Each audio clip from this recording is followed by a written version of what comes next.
Right. Well, welcome to the podcast, Miss Soo Lee. How are you? Oh God, please don't say miss. It's just Sue, please. I feel old. I'm okay, all things considered. Very tired, but such is life. Thanks for having Awesome. me. I'm very excited. No problem at all. And I'm here in the South, so we say Miss to everybody. My Oh, kids are Miss. you know what? I was in Texas a few times now, and every time someone says ma'am, I get like, oh, I'm not a ma'am, but also like, oh, that's nice. So it's very conflicting as a city girl. Right. Where are you from originally? New York. Well, okay. I say New York because I've been here for like over 30 years, all my life, but I'm from Chicago, Illinois, Got you. born, but then I shipped to New York immediately. Got you. I'm similar. I was born in Miami, Florida. My parents were on vacation. And Ah, so I grew up very in North good. Carolina, never lived in Miami. So, Yeah, I've never lived in, well, lived, right? Like, but I've never really lived in New York, in Chicago either. So that's really funny. right. So, of course, we are here to talk about this upcoming adaptation of The Wizard of Oz, which I was surprised to find out had never had a comics adaptation before. The film has not. Um, Right. they've Because adapted the there's books a bunch of ways. Yes. Yes, which were all super fun and great. I love how creative people can get with just a property. I've said this before, but I feel like Wizard of Oz is America's version of Journey to the West. So there's like a million ways you can dissect that, with different characters and everything, or like with the different characters. But yeah, it was such an honor to be able to be entrusted with such an icon, of a movie. It's kind of also scary. Right. Yeah. I can only imagine because it's like, for me, I grew up with The Wizard of. All right. So I'll have to ask you to forgive me and indulge me for a second, right? So I'm going to set the scene for the audience. So, like I've told you guys, I grew up here in Raleigh, North Carolina, and where we are, there was Blockbuster Video, right? I had But those too, yep. right, but really, the fun part for me growing up was because like my mom, we were a Disney house. If there was Oh. not like a talking dog, chances are we weren't watching it, right? And my mom Oh, just like the Goofy movie. yes, the Goofy movie, that was one. Oh my And God, I I love grew up that in the movie. 90s. So we had like kind of the best of 100%. both worlds. There's the Disney Renaissance. We had like Pocahontas and Oh, yes. Aladdin and The Lion King. Like I remember those were big moments. And then at the same time, Disney's releasing all this stuff from the vault. So we're getting Pinocchio and The Little Mermaid and all these uh old movies. I didn't know they were old. I thought they were all coming out at the same time. But uh anyway, for us, like going out grocery shopping, there were always two options. We were either going to go to Food Lion, which is just like a grocery store. It's fine. You get stuff on discount and it's like cheap food. Cool. But then if you went to Target, which is like, the super center, it's like, oh, we're getting something cool. Like you can go to Target, you can get a TV, get a vacuum cleaner, and you can get your Sure. groceries, right?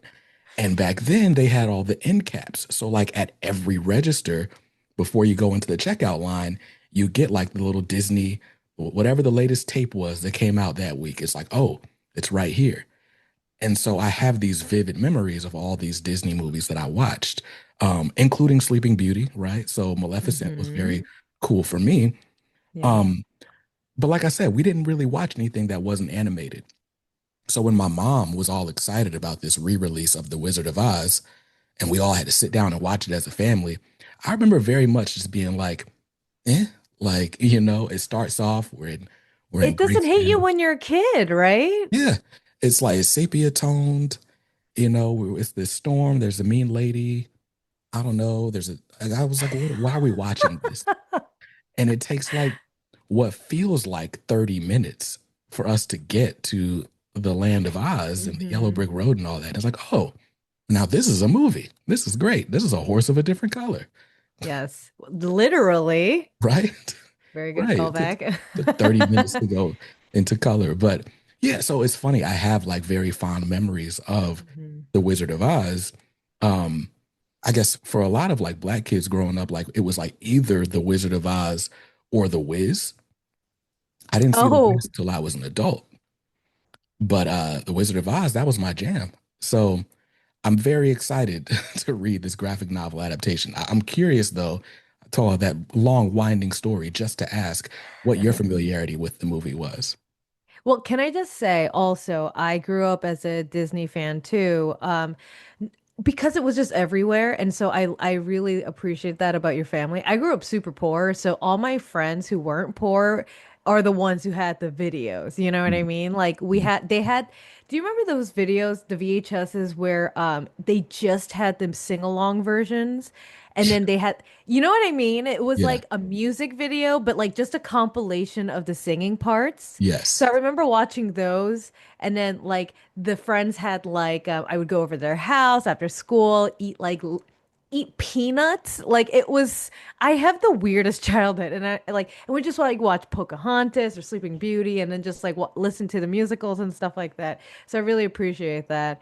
But I watched Wizard of Oz, I think when I was in elementary school because they had it was like auditorium. Like I didn't really get to watch a lot of movies until I was like maybe like 11 when we started doing like video. Like I grew up in Queens, which is kind of like it's like, the outer boroughs of New York, Mhm. very broke. So we had our own version of Blockbuster. Like we had Blockbuster and then you had the Asian version of Blockbuster, which is just like your mom and pop. They like burn videos and they just like have VHSs and you just like, you borrow them, write a book. It's just like $1 for like 4 movies or something like that. Oh, back in the day, right? Right. I'm showing my age. But so we had stuff like that. And I remember like watching it in school for auditorium. And we had like a musical play for, Over the Rainbow, and then we also watched a movie. And I was a child. I was like very, very young, and I could understand. My brain's not even developed. I had like, okay, this is just my version of a black and white movie. I can barely sit still, right? Right. And then I rewatched it when I was like in my teens, and I was like, oh yeah, this is cool, but like it never clicked until, reading more about it and like really knowing the lore. And when here's the thing that I really appreciate about adaptations and the like the Disney the different versions of Wizard of Oz, like comics, graphic novels, like the TV shows, right? Mhm. Those are the things where they make it so interesting. And now I have an appreciation for, okay, I can kind of see why people do take original IP and kind of like twist it again and do something fresh.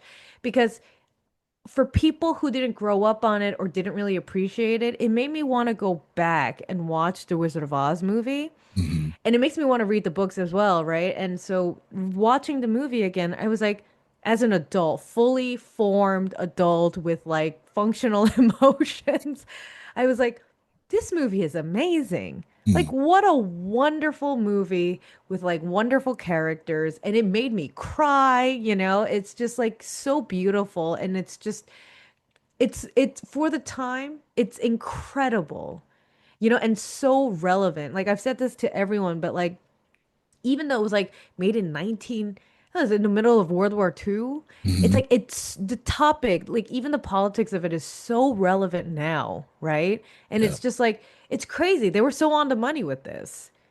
Now, is it? Go ahead. Dorothy is just like the perfect mascot for all of time. Right. Now, is it true that The Wizard of Oz is like the first color movie? Is that I a think thing? so. The first Technicolor movie, Yeah. I think. Yeah, it's just insane. It's like the technology for that is not even there anymore, or something. It's just amazing. Right. And so, yeah, the Wizard of Oz definitely grew on me by I guess, the middle of the second act, right? And by the time it all ended, I was like, okay, this was cool. Um, but yeah, it is true. It's interesting, like just how many different adaptations there are of that story, right? Like, and I didn't even know again until I get into comics and like, first of all, I didn't grow up reading fiction like that. Like, I thought that like books are supposed to make you Mm. smart or whatever. So it's like if it wasn't a biography or a reference book of some sort. Like, I wasn't really reading like that. So to get into comics and it's like, oh, well, this is based on a novel or this is based on a movie. And it's like there's this rabbit hole that you go down. And I had no Mhm. idea until the Scotty Young collection came out I love that one. that there was even like anything else to base Wizard of Oz stuff on. And so you're right. It is Hmm. fun to see like the different iterations, different places people go with, kind of the same skeleton of a story. Hmm. Um, like the fact that The Wiz is a film adaptation from a Broadway stage play based on, loosely on the books. Like it's like we've got Wicked that just came out. Like there's so much Hmm. that has come from this one piece of fiction, which that's interesting. So, and I didn't mean to open up with so much on Wizard of Oz, so we're going to take a quick detour. Um, so, fun fact: this show had a different iteration. We lost a co-host, and so when we first started doing interviews again, our my first guest was a young lady named Sweeney Boo, My and best friend. oh, that interaction went just like that. We were talking about um just all the Disney Dynamite stuff. And I was saying, yo, I really liked the Maleficent book. And I go, bye, Sue. And she goes, Sue's my best friend. And it's she it's funny. She interrupted me just like that, like, oh, my best friend. And ever since then, I was like, I gotta get her on the show too, just to tell her that story. Oh, I love that. Yeah, I love her so much. She's my soulmate. I love her. So but my introduction to your work was this Disney Villains Maleficent book. I think I may have seen like covers from you before then. Hmm. Um, but I guess I'll ask before I start gushing about your art. How do you describe yourself? Do you describe yourself as writer, artist, creative? How does that go for you? I thought you were gonna ask me like more about my life and my I was like, oh God, I don't know what we have time for. I don't know what I think about myself. Okay, great. Phew. I I consider myself an artist and writer. Not Mhm. in that order, it's just artist and writer. Got you. And so your book specifically, like, kind of opened me up to the idea that there can be like artists as writer, right? There's plenty of writer artists and there's plenty of artist writers. I'm not saying like this is a new concept by any stretch, but with comics, typically I'll kind of read them twice, right? Like you kind of go through, skim through all the word bubbles, and then you go Hmm. back to try to appreciate the art. And you might read it a few more times just to catch different details. And this book was among the first that made me just kind of, before even trying to digest the story, I'm just like, wow, look at these leaves. Like, look at this rendering. And Oh, thank you so much. oh yeah, no problem. I mean, you know what your art looks like. I guess I don't need to like show it to you, but No, no, that's very kind. Like I don't just say that. Like I know I say this a lot, but it's like truly that truly, truly, truly in the bottom of my heart, that really means a lot to me. I mean, that's my life, right? mm, So the fact that people do that at all, I'm just like, I'm so grateful. Thank you so much. oh yeah, no problem. So, for those who have not read Disney Villains Maleficent, you should. It's out in trade paperback. I've got a hardcover right here. They're working on a Kickstarter for like a big oversized edition, which means I got to back a Kickstarter because I need this like oversized. Um, but what I like about Sue's art, I'm just going to talk about her as if she's not sitting right, is like when I'm looking at it, it's like I can see like every brushstroke.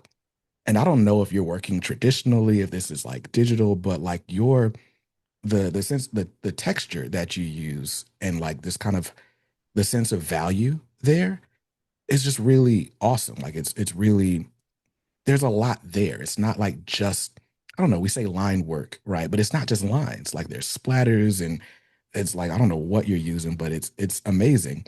And then you're coloring this yourself as well. Yes. And that's amazing in and of itself. Like it's mostly like flat colors, right? At least this project is, with some rendering here and there. But like the flat colors help you appreciate the line work even more because it's like what you're seeing, everything that's kind of giving you a sense for depth is in those inks. And that's really cool because a lot of times you'll see, the colors have to put in extra work to try to define things. And the colors, I just love the palette. And I don't know if that's just because this is Maleficent and those are like, you know, her sort of standard colors, I guess. But there's so much about this that I like. And this was one of the first books that I read that really made me like have to try to come up with a vocabulary to talk about why I like it. Because Oh, it's like it's not enough to just be like the art is amazing. You need to look at the art. And then beyond all of that, right, the technicality of it, then there's the storytelling aspect. Because like I said, I used to like I will go typically read through all the word balloons, then go and read the art. There's a lot of this that is told like without dialogue. Like if there are a lot of just like sort of silent sequences. And it's just very natural. It flows really well. And it's almost like you can hear it, like almost like watching a nature documentary at some points. Um, oh my gosh, and it thank you just so much. flows. Oh, so no problem. I'm So, embarrassed, but also like super, like, thank you. I don't know how to say thank you. The way I feel, mm, thank you is just like not enough of like the words. oh, So no I problem. appreciate that. Seriously. From a Disney fan, that means a lot. Yeah, yeah, because it. I don't. How do I put this? Right. So, shout out to my friends at Dynamite. I love you all. Right. When you see that there are these adaptations coming out, the first question I have is like, why? We don't need to touch this. Like the movie's the movie. It's great as 100%. is. What is this going to add to things? Right. And with this series specifically, it's just like it doesn't necessarily need to add. This is just let's just watch Maleficent exist, right? Yes. Like let's just watch her Yes. do what she does. It doesn't matter like where this is, like between her getting like kind of cast out of the thing and kidnapping Aurora. It doesn't matter. This is just let me be who I am. Whoever's going to challenge me challenges me, and they'll meet whatever end I decide they're going to meet. And I was like, oh, that is a very fresh approach. And it just allowed me to just kind of sit back and just enjoy it. Like I really enjoyed it. So, Yeah, and I just wanted to give like if Maleficent had a backstory that had nothing to do with the movies, I mean, this is like it has like the official stamp that Disney was like, this is great, this is good to go, so it has the thumbs up, but it's just like, I wanted to give Maleficent a life, mhm. just what is she? She's just bad. Right. This is like some of the adventures, like if a villain had an adventure instead of the superhero, you know? Yeah. So I wanted it to just show her going through her version of hijinks, yeah, Mhm. I guess. I like that, like, it gives you the sense that she wasn't just waiting around for Aurora to turn 16 or whatever it was. Right. She still had a life, even as all this stuff was going on. Like, it wasn't just, I'm going to go lurk in the shadows until it's time to go harass the kingdom. Yeah. So that was cool. And then Um, hopefully it shows that like, oh, she's just like that. Like if you imagine my version and be like, no, she was always that kind of nasty, and then like it puts into context why it would be like, yeah, yeah, she just always was like that, and now we know that she's just, very petty. right, right. Um, so I don't even remember where I was going with this line of questioning. Oh, that's what I wanted to ask you. Are you working traditionally? Like, what are you using? It's a mix of both. Like for Maleficent, it was a mix of both traditional and digital. All my projects are mixes, but mostly pencils are digital, inks are traditional, and then colors are digital again. But for some of the colors on Maleficent's covers, they Mm. were like fully hand painted. Oh, I think wow. like the first three, yeah, the first three issues, it was fully hand painted. That's awesome. Yeah. That's awesome. Yeah. So I'm really excited about Maleficent, but that series is come and gone. It's done. Like I said, you guys can go buy it. It's on Yes, shelves now. please. Like I said, I'm really looking forward to this Kickstarter because I just got my Darkwing Duck hardcovers from Oh, the nice. previous Yeah. Kickstarter, and I didn't realize how big they were going to be. Like those books are about, they're just a smidge taller than those DC Absolute editions. Oh, sure. Yeah. And it's like, that's just fun because I like Darkwing and Duck Mm-hmm. comics. But to see this, in a size, even if it's a little bit smaller than that, like as such an upgrade from this little digest book. But anyway, with all of that said, um I'm curious, like, because now you've told a story kind of in the background of Maleficent's life, right? You're adapting this Wizard of Oz movie to graphic novel. Like, what are the things that you think about when it's time to take something that we're all familiar with and then make something that maybe feels familiar but still fresh? So, Wizard of Oz, it's like if you haven't watched it already, it's like you should, right? And but if you already know and you're a fan, you know, right? So I say I'm not reinventing the wheel. I'm just adding another extra piece to the universe of this fandom. You know what I mean? I'm Mhm. adding just it's my love letter to the book, to the movie. And although I'm not changing everything, there are some things in the original script that didn't make it into the film. And Mhm. so I added that into the comic book. So there are some scenes that are different. And I also, Warner Brothers gave me the okay to like change the way certain scenes look, you know? So they said just whatever you feel like, right? I was like, okay, cool. So I was like, well, you know, there's lots of shots of them like 10 people in a scene and they're all like facing like us, right? Mhm. It's all just together, and I was like, well, that's kind of boring for a comic, right? So I gotta switch it up. I'm gonna just hone in on this character or change the angle or do this and that, so that those are some of the artistic liberties that I took. Also, it's only like 100 and something pages, so I Right. gotta chop it up a little bit, right? So I did that and they trusted me and they like it and they love it, right? So I was like, okay, great. And then the Technicolor aspect, you're never going to get the exact same vibrance as you see in the film. I don't have magical powers, right?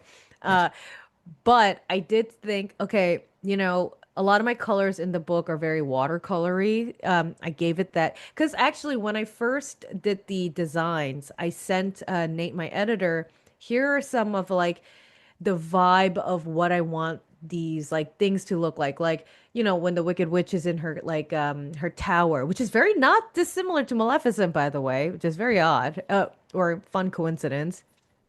I was like, okay, I want it to be this color, and then for Dorothy's scenes, I want it to be that color, and then the Munchkin land that color. So I had like, a thing, and I sent it to him, and he really liked it. And Sweeney was like, I really like the way you colored those, like just the concepts. It's like very watercolory. That's what you should do. And I was like, okay. So I just kept going with the watercolor style, which is digital, but I wanted it to give like, if I couldn't copy the vibrancy exactly, I wanted everything to pop. And I think I made that happen. Um, Hopefully Dynamite sends you a copy in advance and then you get to see. And you can tell me if you love it or hate it, but I wanted every scene to be very deliberately bright and in your face and also very palatable, so that I not copying, but like I use the scenes in the movies to like mimic the vibe and the ambiance of each scene and like that it makes sense. So and they did it smart. So I wanted to follow that, and I think I did, as loyal as I could with it. Um, and then also like changing the characters, right? Like not Judy, sorry. My Dorothy doesn't look exactly like Judy Garland, but they didn't want it to be like that anyway. So I was like, okay, I'll make it look as close to possible and still have it like a very cute girl. And I Right. think I did that. And then, the lion is just a furry. So I just made him into a furry, spoilers, but I had a lot of fun. The Scarecrow looks, in the movie, the Scarecrow in Tin Man looks a little scary. Mhm. So I was like, okay, I'm gonna change that a little bit so that it's a little palatable. So stuff like that I got to play with, and they all said, good job, looks great. Didn't say anything else. Yeah, no, I did have not seen the book yet. I have seen a few preview pages though. And let me see if I can find these in my email. But what I liked about the preview pages, and you kind of hinted at this, right? But the each scene looked a bit different from the last, Yes. right? A lot of times you'll see, um, artists will kind of set their color palette like for the book, and that's what the book looks like. And it might be like lit for daytime or nighttime, but it's generally the same kind of mood or vibe. But these pages that Dynamite sent out, and maybe I can share this. Let's do it. Making sure I'm sharing the right screen here.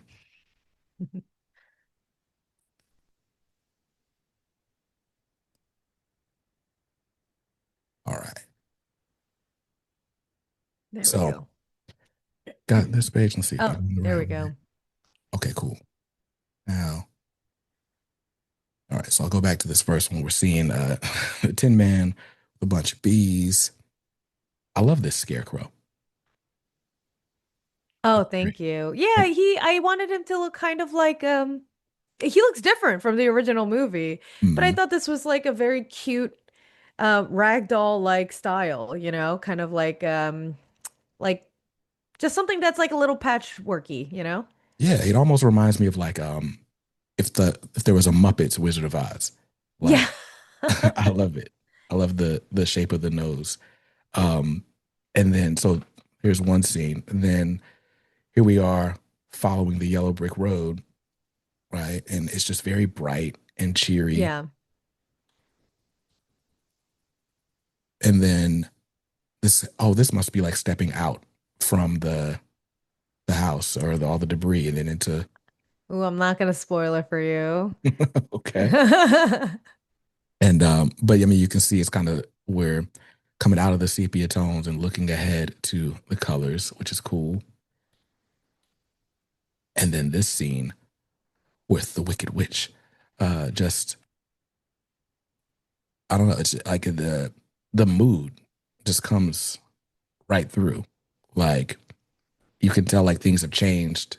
Like she's got the upper hand. It's a perilous time for our friends here. Thank you. So yeah, so those are there's a quick preview for you guys of the Wizard of Oz. Like it's a 128 page graphic There you novel, go. Yes. so you will be able to enjoy it as quickly or as slowly as you would like. So that's really cool. Now I guess my question, because of course these preview pages are unlettered, um, but with Maleficent, like I said, I was kind of taken by these sort of silent sequences, and I'm curious to know like how you decide when to tell us story versus show us story. Well, excuse me, showing a story in comics is the number one thing, right? Mhm. The whole purpose of comic books, that's not like any other medium, is that you have to show, don't tell. A movie is like, it's like a silent movie back in the day where they had to rely on the acting and the action of things. And now with dialogue, it's you don't really have to do much, right? It's just Mhm. you could just like say things and then you'll know what's happening. But with comics, you can't listen to it, you can't hear it, right? So the number one, I don't care what anyone says, the number one thing in comics is you have to show, don't tell. If it doesn't Mhm. serve the purpose, you can't do it, right?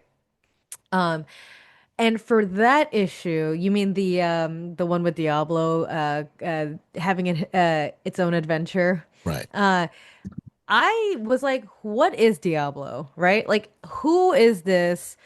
She loves him so much. Like, if you rewatch the movie, she's like doting on him, and it's like the only thing she loves. Like, it's me. As the only thing I love is my dog. I get it. So it's like the only thing she trusts and loves, and it's just like her familiar, right? The one thing that is like her eyes that Mhm. she when she's not there. And I was like, we need to have an animal episode, right? I think I love an animal episode, so I'm like, well, if I like it, someone else will like it too. Some people hated that issue, right? But there were people online who hated that issue. But let me tell you, everyone who's come up to me has said they thought it was amazing. And I was like, thank you. That's who it was for. Because I was like, Diablo can't talk. Why would there be any dialogue there? That wouldn't make any sense. Like, I'm not gonna have him like thinking things. Right. He's just doing bird things, right? Like evil bird things. And just like Maleficent, I don't know if I could curse, but I'm like, he's just an asshole, right? He's just an asshole bird. right? And then he's just like bothering something that's like, who cares, you know? So I want it to be like he's just like his master. And he Mhm. has to be, right? You know, like how they're like, oh, your pets are exactly the, exactly like your owners, you know? Mhm. So I figured like it's just a fun uh episode. It's a fun chapter issue. And I wanted it to give a little depth because I feel like because Diablo's so important to her, but we know nothing about him, Mhm. it's just a little bit more insight into her life. Because if we know a little bit about him, isn't that kind of like knowing her, right? Yeah. He's a part of her universe. And so I wanted it to be like if there is no dialogue, it's super important to make sure that every action makes sense. Mhm. And hopefully it translated. I mean, there are some scenes where he's just flying, but it's very silent, right? And Mhm. that's what I wanted. Like if you were a bird flying in the air, there's like no noise, right? It would just be like just nothing in yourself, which I think is cool. I wish I was a bird, right? But so I was like, okay, I want it just to be action, and with the links, I just wanted it to be like a fun little actiony scene and with a bunch of things and sorry to what happened at the end to him, but it's a villain story. They win all the time. Yeah.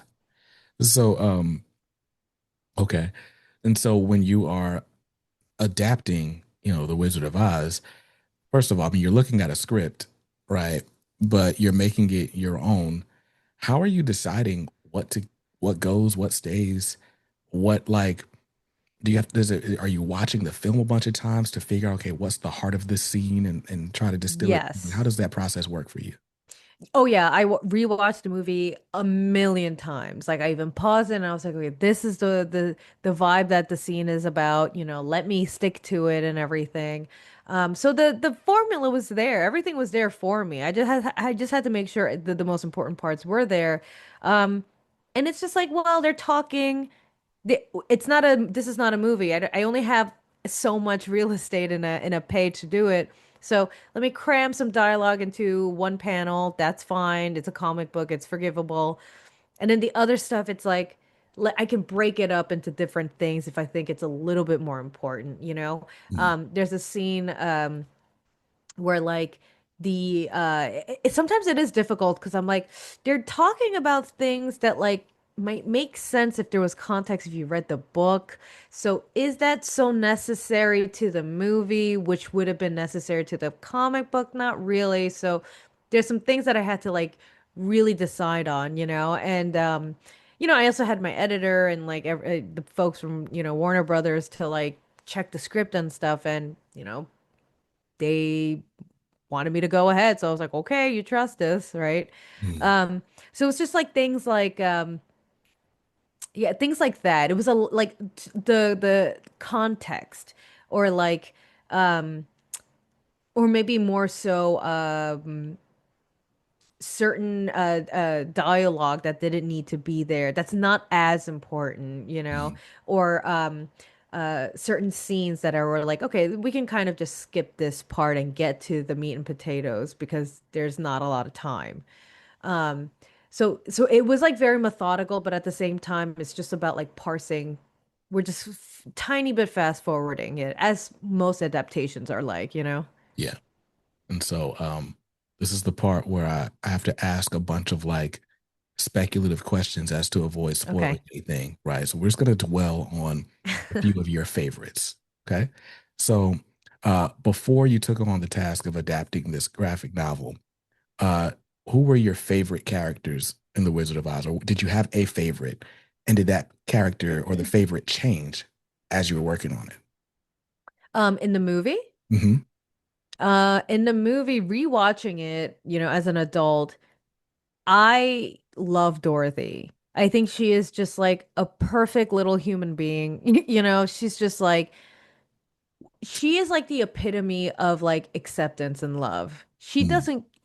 She's just like a little girl from, middle America, right? Like in a situation where like, she wasn't like she grew up poor with the farm and everything, but she seems to have like nothing, and yet she comes into this vibrant world, literally vibrant world that like she knows nothing about. She has no idea what's happening, but immediately just accepts everything and everyone as is. She does not once question, what the hell is this, right? She's just like, wow, what's that? I love it, you know? But Right. also, like, these munchkins immediately accept her. Not first only because of what happened, but because it's just like, oh, look at this curious creature, you know? And Mhm. then like her love of just seeing these. I mean, if I was a young kid and I was walking down a yellow brick road and I saw like a scarecrow talking, I'd freak out, right? I'd run away and I would be scared. But she's just like, no, he needs help. I need to help him. I don't know what this is. I don't care. He's completely different from me, but still, he's my friend. Like she just immediately calls all of them friends. And I was like, that's kind of like me. Not that I'm like a saint, but like, well, I love my friends and I tell all my friends I love them. And I'm just like, I'm very open and so is she. And I think that's so lovely. Like, what a truly innocent child, but also like what a great like beacon of love in this world, you know? She's going through trials and tribulations. And then, with all that said, of her just unconditionally loving complete strangers for who they are, and to be like, we need to help them, right? Even though she has to be on a mission to help herself, she's just like collecting friends everywhere. And in exchange, it makes such an impact that these complete strangers who have problems that they need to fix are like, we love her back for believing in us so hard, so we must help her. Like, that's so powerful to me, you know? And I feel like every child who watches that now, I hope they get the same, or reads it, hopefully. Mhm. I hope they get the same feeling like I do about Dorothy. I think she's just like kind of like an imperfectly perfect character, you know? Because she's still a bratty kid when she was in Kansas. She was Right. just like, she was like Toto was not great trained. If you watch the movie, you'll know what I'm talking about. He's kind of like a little, not the most trained dog, but and she's just like annoying and whatever. Like all kids are, sometimes, but like one jumping into the most like dire situations of her life, she's just like locked in. Yeah. I don't know any adult who would do that immediately, you know? So Yeah. I truly love Dorothy. Um, and aesthetically, I love Glinda. She Mhm. just is like a drag queen personified. I think she is wonderful to look at, right? So Mhm. when I drew Glinda, I was like, I'm gonna make like the original, the original Glinda in the Wizard of Oz movie. Her dress is insane and amazing. It's just Mhm. like a massive, it's just so like just it just costume, right? It just Yeah. screams costume. So I was like, no, I'm not gonna change that. I'm gonna change the crown and stuff, but I'm gonna add glitter and everything. And like she is a pop of color everywhere she goes. I imagine she's just like billows glitter everywhere whenever she walks into a room, and you just have to like swat it away. Right. Who's gonna clean up all this glitter? Yeah, exactly. It's just like on your skin, and you're like, I don't know where this came from. Yeah. I'm a girl dad. I have three daughters, and that Oh, is I love that. one rule that I hold fast in my house. There is no No glitter glitter. coming across the Bad. threshold. Nope. No, it's very bad. I hate glitter too. Although my daughter has, ironically, a Sleeping Beauty dress, and it definitely has glitter on it. Ugh, Um, can't get rid of it. right, right. Well, she just outgrew it, so I'm gonna Oh, get rid that's good. of it. But what's funny for me is like I think I've always just loved the Scarecrow on in Wizard of Oz. Oh, yeah, actually, yes. Like I don't know what it is about him. He was always fun. I don't know, something about a talking scarecrow is just and like the way he moves, kind Very of bounces and scary. stuff. Right. What was scary for me was the Tin Man. The Tin Oh Man my kind God. of Well, creeped me out as a kid. I mean, he looks frightening. Let's be real. He looks scary. Yeah. And then like when you first meet him, he's like not moving his mouth or anything, and he's just like, "Rah, rah, rah." And it's just like, okay, this guy's creepy. No, you know Ryan what? from Bottom. Scarecrow is great. Yeah. He like locked in. He just knew everything. He's like, this is exactly. He was like the other leader. It was when you rewatch the movie. He's just like, no, we got to get this going. It's Right. incredible. Yeah. For someone with no brain. Yeah, Um, exactly. and then I think watching Michael Jackson in The Wiz, like you fall in love with that Yeah. Scarecrow also, whole different movie, but it's like the movement, like Michael Jackson is like very much like clumsily bouncing around the world, but also like in perfect rhythm somehow. Yeah. So yeah, Scarecrow and all the iterations has always been my favorite. I think he is like a very cool character. Like he's just like a cool dude, you know? Yeah, Even though without a brain, he's just like he like the original actor. He never really falls on his own, you know? Like mhm. things happen, but he's always like dancing and just like being weird, you know? Right, right. They have to like pick him up a bunch of times. Exactly. But he's just Yeah. like, okay. He just goes with it. So yeah, that's funny. I like Scarecrow. And so it sounds like Dorothy was always your favorite and just continues to be through all these Yeah. rewatches. Nice. Um, is it time to admit that the old lady was right and that dog should not have been all up on her like that? Yes. Immediately when I rewatched that movie, I was like, okay, I don't know why she would take her reaction was insane. Okay, but you know, maybe it was a time, maybe it was like I don't know how Kansas works back then, but that was an overreaction. But yeah, Dorothy, what are you doing? Like, leash your dog. Right, Your dog's like, you know, frigging the cat and the lady's out. What are you doing? right. And she's scolding the old lady. Like, how dare you? You I should be ashamed of know. yourself. I mean, you know what's so funny though? But it's like if this was truly Dorothy's version, don't you remember as a kid where you just over exaggerate things, right? It's Yeah, like everything is so dramatic. So her reaction to it is just like, oh my God, which, you know, she wants to take her dog away. Okay, I would fight her too. right, But, you know, it's just like, oh, this lady, she was a bully and she yelled at Toto. And it's like, yeah, little girl, obviously she yelled at Toto. He's being a maniac, you know? He's a little menace. But you know, I'm like, okay, you know, two wrongs don't make a right. right. But at the same time, I imagine that like all that is just an overreaction of Dorothy's like of what was happening. I wonder if that's the interpretation or if I'm just like Hmm. softening the blow. Yeah, that's a good question. I haven't rewatched The Wizard of Oz in a minute, so I'll have to look. But speaking of interpretation, my next question was like, do you have a favorite, I guess, iteration of this story, whether it's one of the original novels or one of the many adaptations in film, TV, or other media? Hmm. I watched so many or read them when I was younger, so it's not like I remember much of it. I will be honest. And like rewatching Wizard of Oz, you know, in my 30s again was like, you know, how I had to refresh my memory as well. So this is like what happens, right? A property exists for like hundreds of years and then you like, oh, I don't need to watch it. And then you Mhm. just like kind of, right? And so it's like the same thing. It's like what was oh gosh, what was the W11 TV show version of like not Scarecrow, but maybe the Tin Man or something like that. There was like a TV show.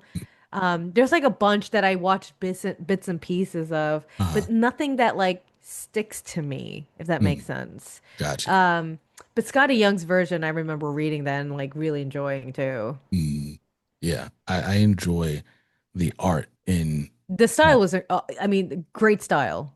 Right, Loved it. right. Um, I still have that book on the shelf. I should just read it. My life. And it is a series of books in a stack that I need to get to. Oh, I'm in the same club right now. So, um, a project like this, right? 128 pages. How do you go about making the time for it? Deciding, okay, I'm going to do this as opposed to some monthly series, or is it just, I'm taking this on and a bunch of other stuff too? Taking this on and a bunch of other stuff. I am the outlier. I am not, don't follow me. Don't don't think this is how other people work because I've bunch of friends who are very good artists and they only do one thing at a time, which is, you know, completely fine and correct as well. I'm just a freak. I just like working on a bunch of stuff at the same time. I love working. I love drawing. I love writing. I'm, very lucky I get to do this. So I truly enjoy, doing too much. Mhm. And what would you say like your typical pace is like when it's time to put ink on a page or however you phrase that? It all depends. Like I can pencil a few pages a day, maybe like 2 pages a Mm, day, three max, depending on how difficult the page is. And then inking, I can do like 5 max of okay. inks or something like that, depending on obviously the page and how difficult it is. Um, but I like to juggle. So like I'll draw something, send it off, wait for the editors, then I'll work on something else while I'm waiting, and then it'll just be like a fine juggling act, you know? Yeah. Sometimes one of the balls slips out of place, but it's been working. Right. So these two projects we've been talking about today, right? You're the writer and artist on. Are you still taking on projects where other people are scripting? Yes. Okay. And, Most of my projects have been that. okay. And so how do you kind of I think I asked Sweeney the same thing. Like how do you kind of switch back and forth between like, all right, this is like sort of wholly my vision, or I guess wholly my vision and the vision of a million layers of corporate ahead above me. But how do you kind of balance that or pull back on that and then work on someone else's type stuff? Well, like if I'm getting a script from someone else, from a Mhm. writer. Well, I mean, the team chooses me because they know what my style is and what I'm capable of, right? So there's an inherent trust that they have of me. I haven't ever in a very long time asked me to draw someone else's style. That would be crazy at my, I'm not saying I'm like, oh, I am a big timer. No, no, no, we're beyond that. Do not ask that of me, and no one ever would at this point. But they know my style, they know what I'm capable of, they know like my portfolio. I'm usually very good. I already know the writer, perhaps. Maybe I'm friends with them or I've worked with them before. The publisher, usually I know them all, or like I've worked with them, so it's like they know me and my style, so I don't have to tell them exactly what I'm gonna do, but a lot of the writers are very good in that the art is takes precedence, obviously, and that they're supposed to trust the artist to do whatever they think is right. If I think a panel doesn't work, then I'm not going to draw it like that. Or I'm gonna add another panel if I think it doesn't like flow too much, or um, I'll ask them to change something or whatever. But I don't always have to do that. But if I do it, they'll understand that there's a reason why I did it, unless it doesn't like actually work on the story. Like, oh no, no, this is not actually how this is an important scene and you didn't do it the way we wanted. Not like that, but they'll be like, no, we envisioned this something else. Okay, I'll work with you on that. No worries. But for the most part, no, they're all very trusting of you as they should be, all Right. writers. Um, and just leaving you to your superpowers and just imagining what they wrote in your head, which is Mhm. right, not everyone can do that. Yeah, I think if I remember correctly, when I talked to Sweeney, um, Cruella was her first time writing for a different artist. And we Yes, were talking about how exciting it was to like, send out a script and get back an art page. And it's like, oh wow, like yes.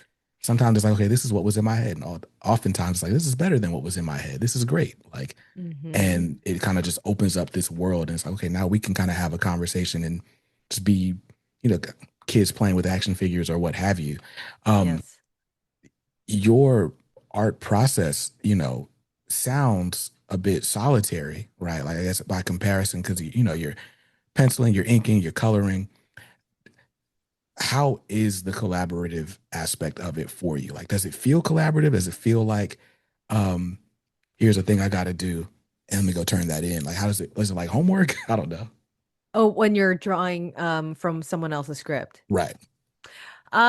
Yes. It actually does. It's not too dissimilar as like doing homework. So you get you get a pile of digital papers, you read through it, and like how you read it once and you read it twice. I read it once, get the gist of it, then I'll go back and like imagine. It's like doing math, but like imagination with art.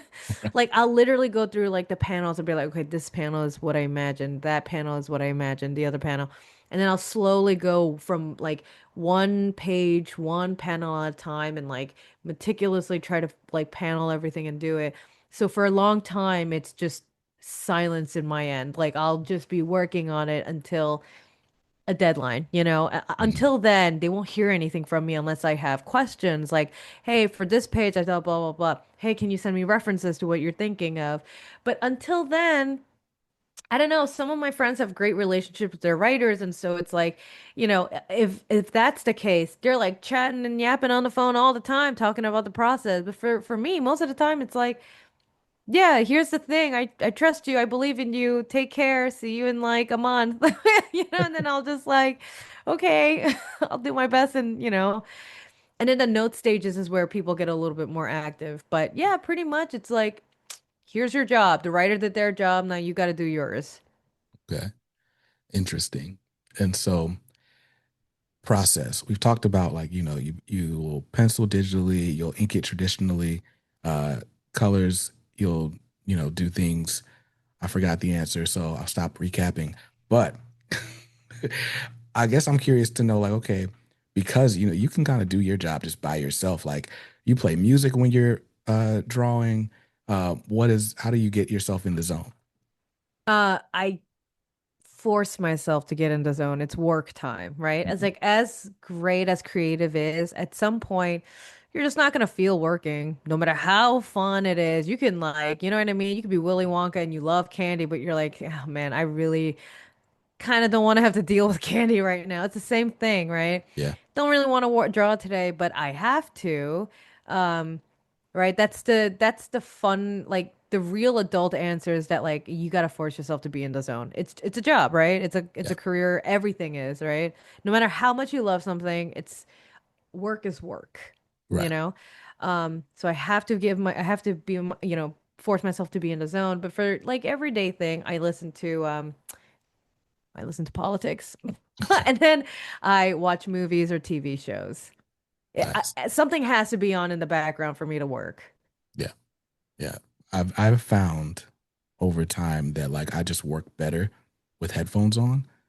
Like, Mm, I mean, I got three kids, so I think that's practically that's going to be a thing. But I can also, imagine. it's just like when I finally, because I will do a million things, I'll be multitasking, like maybe something will be on TV or what have you, and it's like I will look up and hours have passed, and then it's like, all right, now I have to lock in, let's turn on some lo-fi music, put on the headphones, and all of a sudden I'm like, flash, getting work done. It's Mm-hmm. insane how that works sometimes. Because And it's like sometimes I was talking about this with another friend, and I was like, when you're in the zone, you feel it. And I'm one of those people who are like, I have to continue on. I have a goal that I've set for the day, and I have to do it until my battery runs low. And yeah, only when I feel like, okay, I'm second guessing if I can continue on another page, I'm like, that's when I have to stop. But for the most part, I'm like, the battery's on, I'm charged, let's go. I'm in it. It's like a meditative state, right? You're just yeah, going, going, going. yeah. No, and again, to bring it all full circle, right? Looking at your work, it shows. Like you can tell, like Oh, thank you. you're in a state, and you're like, all right, we're locked in. And for what it's worth, like I don't know if we spend as much time as you spend on the table, but I certainly spend a lot of time just going back over it and over it. And so, at the very least, it's I worth appreciate that. looking at it. Yeah, no problem.